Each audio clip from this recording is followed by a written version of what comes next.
Here's something really weird from a Donald Trump rally that I want to tell you about. Donald Trump identified a black man at a rally in Kinston, North Carolina, as a protester and referred to him as a thug and asked him actually whether he was paid $1,500 to be a thug. Trump had this guy removed from his event.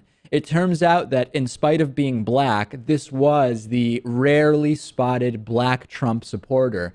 And I know that mathematically there aren't very many black Trump supporters. At one point, Donald Trump was polling, I believe it was in Ohio.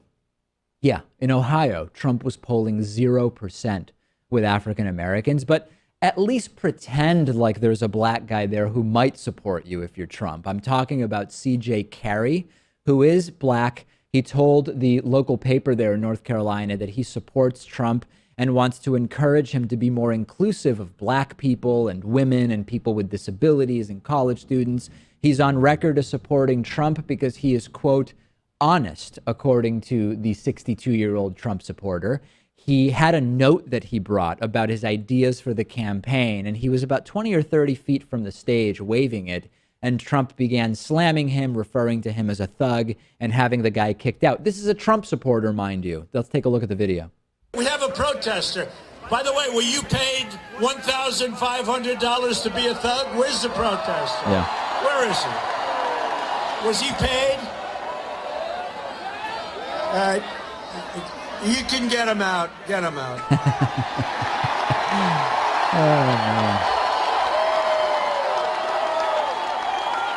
Out. Yeah. Recent polling puts Donald Trump's African-American support at 5.6% in the United States, Hillary Clinton at 84%, according to CNBC. This is just so funny in so many ways. On the one hand, Pat, mathematically, it is true that it's not very likely that black people in the crowd are supporting Trump, although it is a self-selected group. So you might say, well, even if only 5.6% nationally of black people support Trump, if they go to a Trump event, you might say, well, it's more likely than 1 in 20.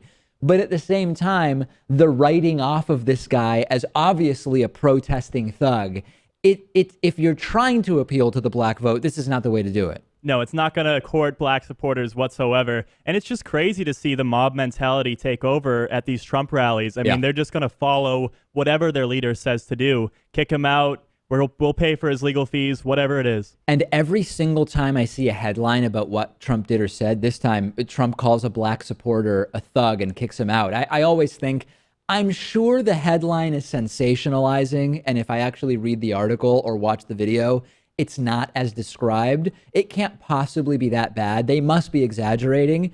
And then I read the article or I watch the video, and it's usually as bad or worse than the headline actually suggests. And this yet another example of that. Send me your thoughts about any of these stories. I'm on Twitter at @DPakman, and I will remind you the 2017 David Pakman Show calendar is now available. It is available at davidpakman.com/calendar17. You can even get it for free with a yearly membership at davidpakman.com/calendar17.